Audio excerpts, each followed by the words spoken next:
Want to be a president? Then you need a swing state strategy. Neither blue for Democrat nor red for Republican. They often get called the purple states as they swing between both parties. These 7 states, Arizona, Nevada, Georgia, North Carolina, Wisconsin, Pennsylvania and Michigan, will matter more than others. You'll see more money spent, more campaign visits in these places. Never heard anything like that. And they're not all the same, with different economies and demographics. God bless America. So what do they worry about? What motivates them? Kamala's a brat.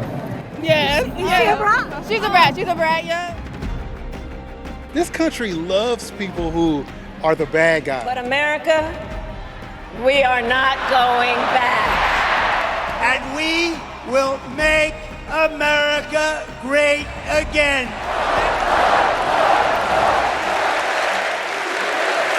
Fight, fight. Before we dive in, we need to understand why swing states exist. And to do that, we have to talk about the US electoral system, the Electoral College. In the Electoral College, each state is awarded a number of votes based on its population. For example, California has a big population of 39 million, so it gets 54 Electoral College votes, while Vermont, with a small population of around 650,000, only gets 3. So when Americans vote in presidential elections, they're actually voting for who their state will vote for. So if, for example, the Democrats win by just 1% in a particular state, they get all the Electoral College votes. To win the presidency, candidates need 270 or more of these Electoral College votes. This is why candidates don't campaign in safe states. In 2020, almost 3/4 of all campaign events took place in just 6 battleground states. So now you know how the Electoral College system works. But to really understand what matters in this election, let's look at the swing states one by one. In the southwest of the country, we have Arizona, the Grand Canyon state. Historically, a Republican red state. In 70 years, Arizona voted for Democrats just twice, for Bill Clinton in 1996 and Joe Biden in 2020, but he only won by 0.3%. Arizona, together with California, New Mexico and Texas, share a border with Mexico. That means immigration is a hot topic in the state. A poll found that 1/3 of people in Arizona think immigration is the most pressing issue in this election. In 2021, President Joe Biden gave Kamala Harris a key job in tackling the border crisis. And the bottom line is addressing the acute and root causes of migration. Under Biden's presidency, arrivals have hit record highs, and Donald Trump is using that to gain voters in the state. There's never been a border in the whole world that's leaked like this border. But there's something else that could define the election here. Restore legal abortion across this country. In June 2022, the US Supreme Court overturned Roe v. Wade, effectively returning abortion policy decisions to the states. Since then, states like Arizona have become battlegrounds for abortion access. In April 2024, the Arizona Supreme Court revived an 1864 near-total abortion ban. It is a dark day in Arizona. Just now, the Arizona Supreme Court issued its opinion upholding one of the most extreme abortion bans in the country. During his presidency, Trump supported a national abortion ban at 20 weeks. But in his current campaign, he's avoided taking a hard line. Did Arizona go too far? Yeah, they did, and that'll be straightened out. And I'm sure that the governor and everybody else are going to bring it back into reason. While Kamala Harris has always been vocal about reproductive freedoms. This might help her get the votes of women concerned about reproductive rights.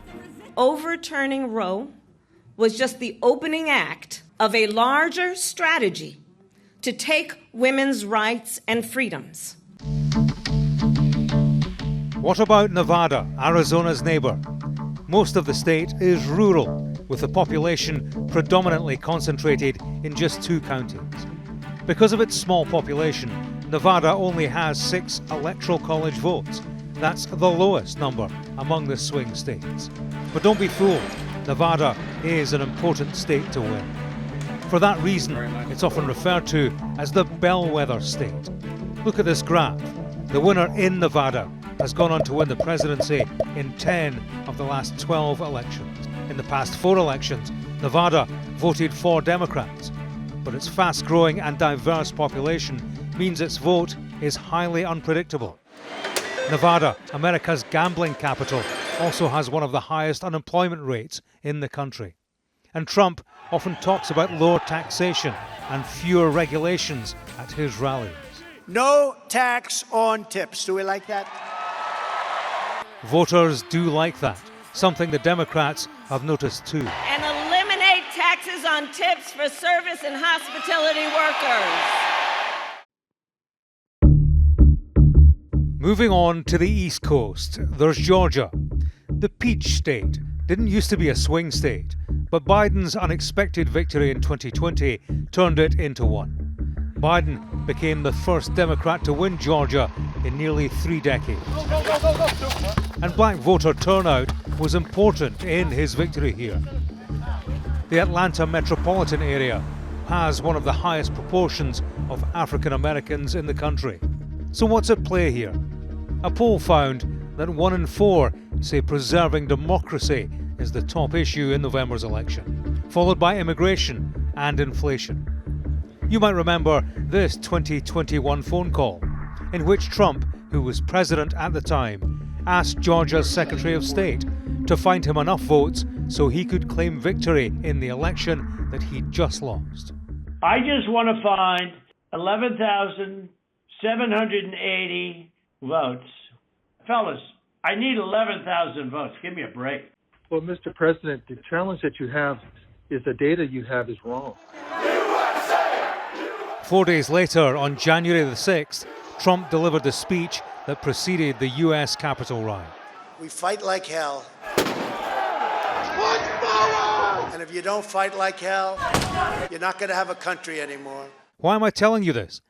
Trump and 18 others are being prosecuted in Georgia for conspiracy to overturn the state's 2020 election results, which they deny.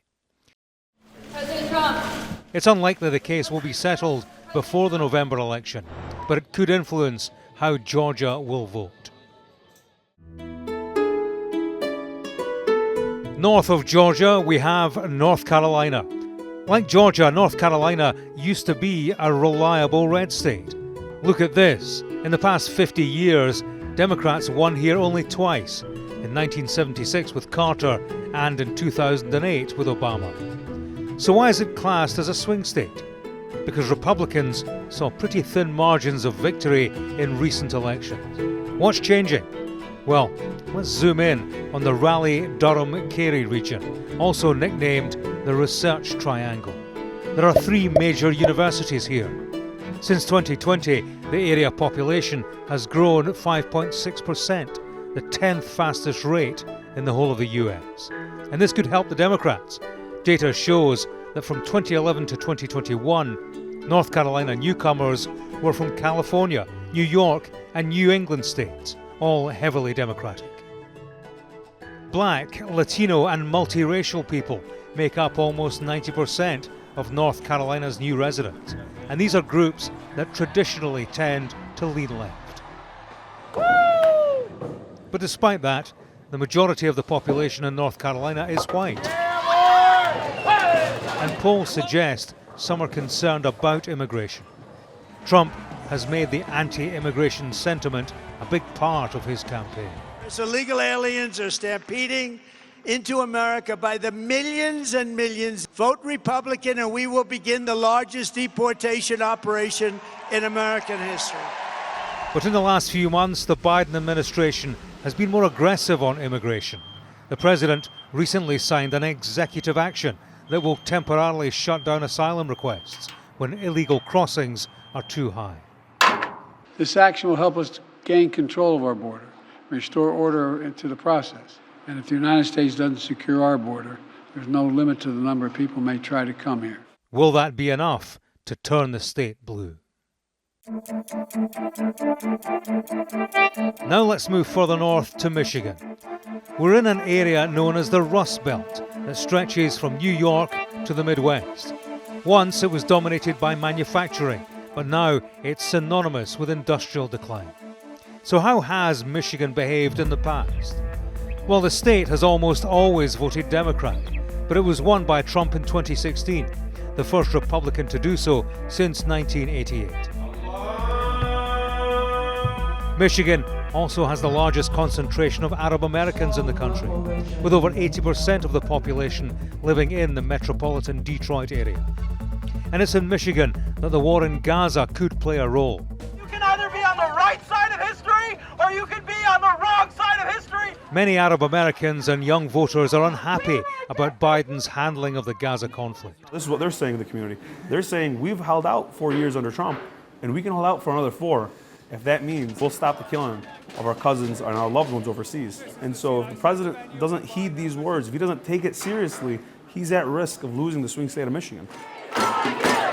Students all over the country held demonstrations calling for a ceasefire, including the University of Michigan. But they're not the only group to watch out for. Another one is white, working-class voters. The state is home to General Motors and Ford, which makes car jobs a big factor. President Biden made history last September when he became the first sitting president to join striking auto workers on the picket line. So let's keep going. You deserve what you've earned, and you've earned a hell of a lot more than you're getting paid now. That earned him an endorsement by United Auto Workers, which is now backing Kamala Harris. But Trump and his running mate J.D. Vance are also courting the working class vote in the state. Her policies have been decimating the American auto industry for years. I think it's time to say to Kamala Harris, no thank you, you are fired. Next, there's Pennsylvania, the swing state with the highest number of electoral college votes. In 2020, Biden won, but only by 1.2%. The US president has a connection with Pennsylvania. Well, I couldn't come to Scranton without coming by the old house. He was born and raised in Scranton before moving to Delaware with his family. The state is also home to a rising Democrat star. Josh Shapiro was elected Pennsylvania's governor after easily beating a Trump-endorsed candidate in his last election. And he's now campaigning for Kamala Harris. And are you ready to elect Kamala Harris and Tim Walz? America, let's get to work! And we shouldn't forget that the city of Butler in the west of Pennsylvania was also the location of Trump's assassination attempt.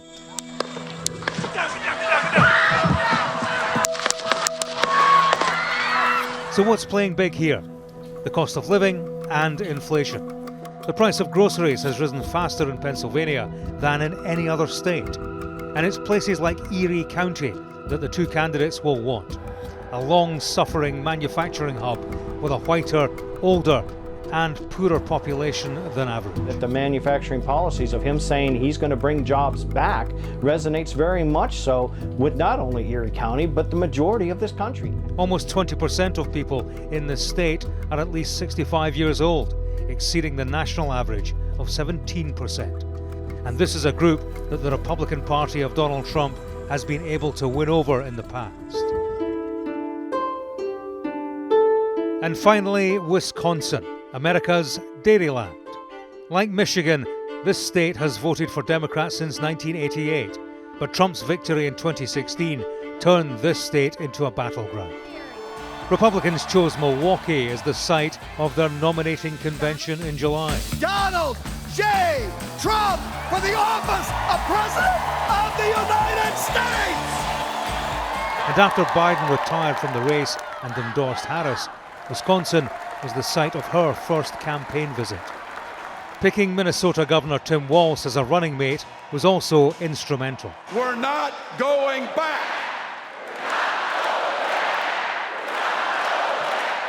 Minnesota, Wisconsin's neighbour, isn't a swing state in this election, but it's part of the upper Midwest, a critical region in presidential politics. Good boy. Farming is a huge industry in this part of America. Come on, guys. And Harris hopes the Minnesota governor who represented a rural district in Congress, will boost her rural appeal in the region. Donald Trump's not fighting for you or your family. He never sat at that kitchen table like the one I grew up at, wondering how we were going to pay the bills. So what's on the mind of people in Wisconsin? The state is home to about 5,500 dairy farms, more than any other, and more than 1.2 million cows. Rural areas here lean Republican, and inflation is definitely on the mind of the farming community. But there's something else. Immigrants make up 28% of agriculture workers in the United States. And while Trump was president, Milwaukee was one of the cities that hosted pro-immigration protests like this one. We're very grateful to have them. Our success as an industry is tied to their success as a people. So we're proud to be out here showing solidarity with the rest of the immigrant community.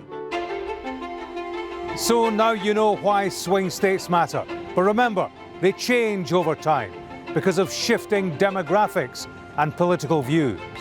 What doesn't change is that in every presidential election, there are a handful of states that have much more influence on the result than others.